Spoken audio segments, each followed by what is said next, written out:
Well, joining me in the studio is socialist and author Grace Blakeley and YouTube commentator Pearl Davis, both, I would imagine, identifying as provocateurs. Of course. Let's talk about this first of all. Pearl, I just find the whole personal pronoun thing honestly absurd. My personal pronouns on my Twitter biography are now hot, hotter, hottest. And frankly, if people don't call me those, then they have to be jailed. I go along with that. But I did that to highlight that when I do that and say that, people then accuse me of being ridiculous. I think the whole thing is ridiculous. Why do we need personal pronouns? We don't need personal pronouns. I don't think it's kind to allow people to live in delusion. Wait, are you at the end of the day,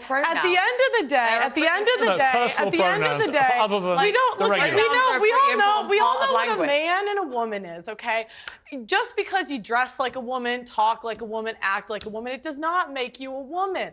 And I am so tired of us allowing these people to let us live in delusion. It is delusional to think you are the opposite gender, and it is not kind to I can't even that. go on... I love flying British Airways, right? My preferred airline. A wonderful airline. And there always used to be a lovely posh voice saying, "Good afternoon, ladies and gentlemen, welcome to Britain." And I used to feel soothing, particularly if I came from another country back to Britain. I felt immediately at ease. My captain was there, sounding like he was, from some wonderful Pathé News bulletin, and he referred to us as ladies and gentlemen. That's now been banned. They're not allowed to say ladies and gentlemen because there might be one person on the plane who says, "Whoa, whoa, hang on, I don't identify as a lady or a gentleman." Well, OK, fine, I don't care, but I do. So where's my right to be called a gentleman? Piers, Grace? you know how I feel about this. I'm so bored of it all. I'm so bored of the fact that this is the one item that's constantly coming up over and over and over again. And you can completely see why, right? Conservative governments have destroyed our economy. We're in the middle of a massive climate crisis, just after the hottest week ever. I've just come over from Europe. It's extremely hot. And instead of talking about that, we spend hours and hours and hours talking about pronouns, talking about going into bathrooms, talking about, all of this stuff that just doesn't matter. Yeah, but you see, it doesn't matter. Hang on. But hang on, it doesn't matter to you. I'm so bored. It doesn't matter to you, but it does matter to women in sport. It does matter to women whose young daughters might be using these dressing rooms. It does matter to the victims of male rapists who see their attackers identify as women to get into women's prisons. Sorry, so when you say they don't matter, they really do matter. Let's have those issues aired in the appropriate, spaces. We are. In sports, have that discussion amongst sports people. But literally, it's about priorities, isn't it? There is a certain number of time that we have on these shows to discuss the issues that matter. You don't think women's... Hang on, before we come to our next... I don't think women's sport matters as much as climate change. I think having a planet in which we can play sport matters more than the rules of sport. Does women's equality matter? I know that makes me probably absolutely Does women's insane. Equality matter to you? Well, yeah, of course, but actually, the whole point that I was going to make on this segment actually is that you cannot separate feminism from class issues. If you're just going around saying I don't know, I think the female CEO of a weapons manufacturer should be paid the same as a male CEO, and that's the hill I'm going to die on. I'm not fighting that fight with you because ultimately, what I care about are the struggles that ordinary women face every day. Well, let's come to the main point of the segment, which is this issue of women's rights to be paid the same as men in sport. Now, the Australian women's football team have criticised the pay gap in the upcoming World Cup prize money. Let's take a look at what they said as a team. 736 footballers have the honour of representing their country on the world's biggest stage, this tournament. Yet many are still denied the basic right to organise and collectively bargain. Collective bargaining has allowed us to ensure we now get the same conditions as the Socceroos, with one exception. FIFA will still only offer women 1/4 as much prize money as men for the same achievement. Well, OK, this is an interesting, Pearl, because if you look at the revenue, for example, in 2019, FIFA generated £586 million in total revenue. The men's, for the 2019-22 cycle, £5.8 billion. Record revenue through the Men's World Cup. So the women's game has come on in leaps and bounds. The English Lionesses, fantastic win, sell-out crowds. They're making a lot more money. They're definitely way, way further now towards where the men are commercially than they were, but they're still a way off.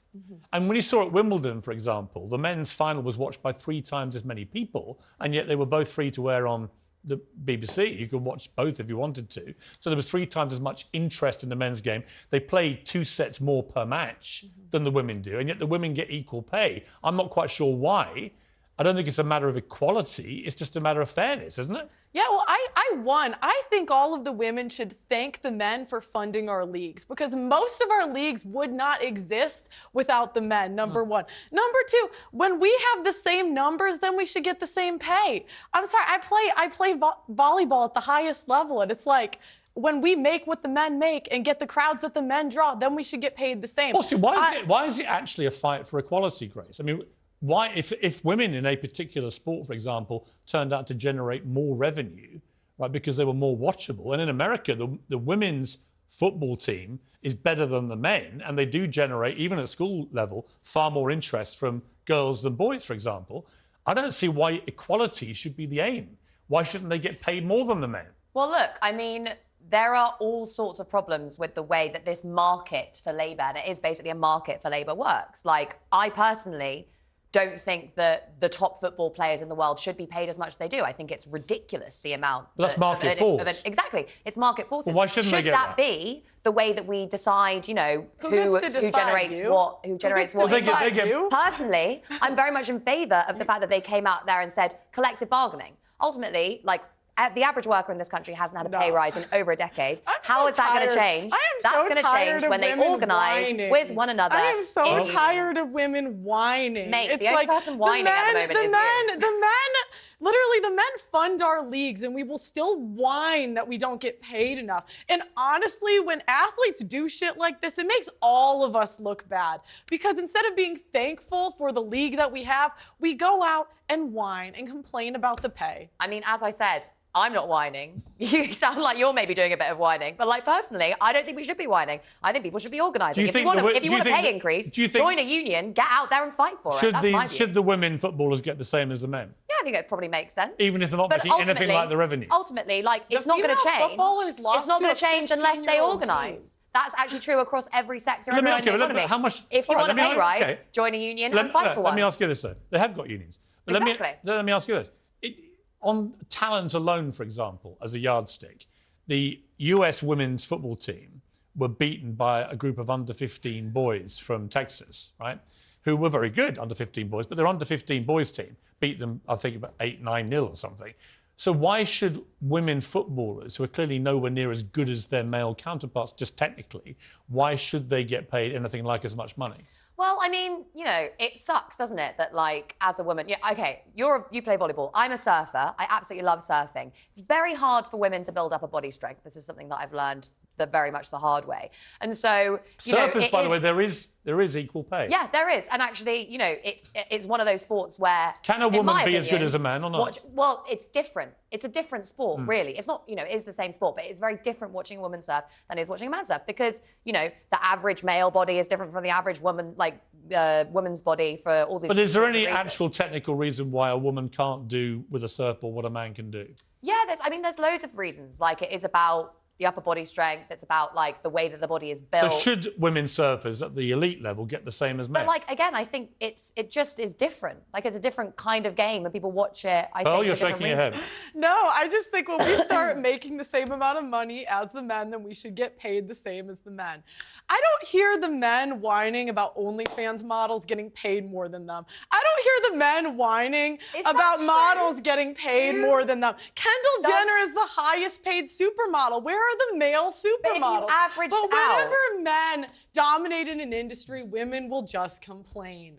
I mean, I don't know if that's true about OnlyFans, because there are a lot of men on OnlyFans as well. But I mean, look, the main point here... You think they make the same? I have no idea. But, like, maybe if you averaged out the number of men and women that are on that website. Anyway, look, the main point here, and the point that I came on here that I wanted to make was that like the problem that we have in our economy at the moment is not that like the average football player isn't paid the same as the average man. It is probably an injustice, and I'm glad that they're organising and working together to fight for that. But ultimately, the problem we have in our economy is that nobody's getting paid enough money because inflation's eroded people's wages. Even before that, no one had a pay rise in a really long time. And the lesson from this is, as I've said, I'm going to say it again because it's an important lesson and no one knows about them anymore because they see them as a hangover from the 1970s. Join a union because otherwise your bosses are going to walk But there are you. unions for all these. It's the unions that are fighting for them. Exactly. But just as a general point, though, the principle you think that women should get paid the same, even if they're not as technically as good and not producing as much revenue. Well, it's a subjective judgment, isn't it, on whether or not they're like technically as good. Well, not really. No, it's not. No, it's not. Because people watch men and women's sports for different reasons. Well, let me give an example. An example would be the Olympics. If you made it non-gender specific, how many women would win medals? Well, I mean... None. Okay. Maybe in equestrian and maybe in shooting, I think, are the two. But again, I think... Where there's no sense that the men might win. You can say, like, oh, you know, this group is better than this group. But again, I think it's different. Men are better than women at sports. Yes, let's not live in this delusion. And in most cases, Grace, more people, men and women, want to watch men play sport. Correct. That's just a demonstrable fact. That may change. And my point is, if it changes, I don't see why equality should be the only ambition for the women. If it turns out that in some sport women get more viewers watching and therefore draw more revenue, I'm all for them getting more money than the men. Can you name 5 WNBA players? 5 female soccer players? I mean, I can't name any soccer players That's already. crazy. I wish we had the support from the feminists. I don't know. We would get equal pay if we would just get the support from the feminists. Well, let me tell you. Name 5. Let me tell you. I don't even know what the WNBA is. We need our support. You're asking the wrong person. Yeah, you really are. But I do want to mention one thing, which is I had Dale Vince on the programme. He's been funding Just Stop Oil, and also he was very, very keen to show his feminist credentials because he owns a football team and he had just hired the first female manager of a football team. But there was a slight problem, which he only made her the caretaker. And I saw a potential flaw here. So let's see what went down when I interviewed him. You didn't think by appointing the first female caretaker manager of a professional men's team you would get any attention? She's the best candidate for the job at the club. This is what happens. You look at within the club, you find your best coach and you say, take the team in an interim period while we do a proper recruitment process. That's all that's happening here. Why do you keep coming back to that? Because she's only a caretaker. Look at our record of appointments. She's only a caretaker. Look at our record of appointments. So if you believed in her that much, you'd have made her manager. You've got all the publicity, but actually she's not got the full job. That's not how it works. And I suspect what's going to happen is you're going to go and find... I thought you understood football. You're going to probably go and find a bloke to replace her, and then you're going to have to deal with that. I thought you understood football, Piers. I do. I'm an Arsenal fan. Did. Well, you might be massively unsurprised to learn that 12 days later, Hannah Dinkley has been removed from her job as caretaker manager and replaced by a man. Yeah, Dale talked a good game on feminism and women's rights and boasted about it and got all the publicity. And in the end, he got rid of her after 12 days and put a bloke in charge. And you can make your own view about Mr. Vince for doing that. Lovely to see you both. Thank you both very much indeed.